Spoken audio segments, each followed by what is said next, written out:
very best evidence-based policies to respond. And I also want to congratulate those who've made it home from the hospital after a bout with this deadly virus. We all need good news now, and the good news is that many, well, some don't, many do recover, and we celebrate their discharge and recovery.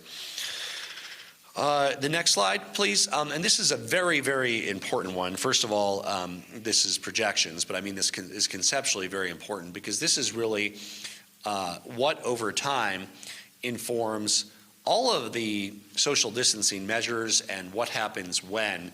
What this effectively shows is what are we achieving today. The reason this is trailing data is this shows date of onset. Now, we don't know date of onset in any conclusive way for people who got the virus a day or 2 or 3 ago.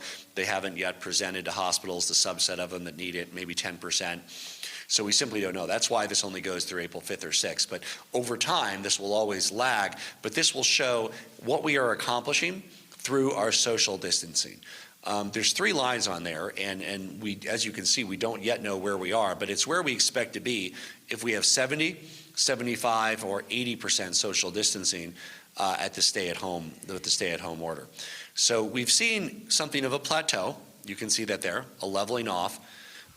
What we hope to see, of course, is that we've achieved 80% social distancing through the stay-at-home order, and then cases will begin to tail off, and we can more rapidly begin phasing back closer to normal economic activity. That's what we hope to see. What we fear is that it obviously could be worse. If it's only 70%, those cases will go up, and we have to do even more to contain the virus in Colorado. So this is a conceptual, I mean, it has real data based on projections from 10 days ago, but conceptually, this is the way we integrate data to make these decisions about when and how we can allow people the maximum amount of ability to support themselves in economic activity without piling up the death toll. So this is a key chart conceptually.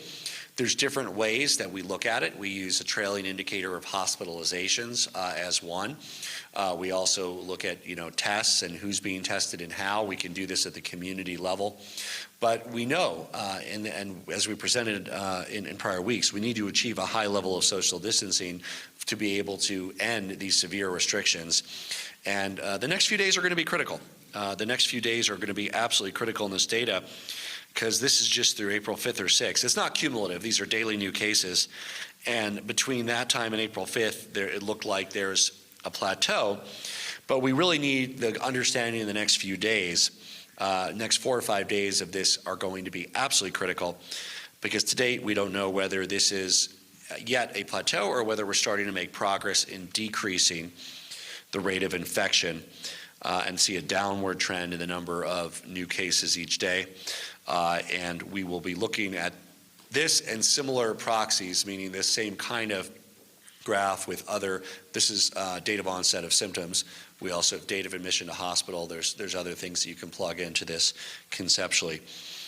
Now I want to talk about the question on everyone's mind in Colorado, across the country, across the world, and that's when can we finally start relaxing some of these restrictions?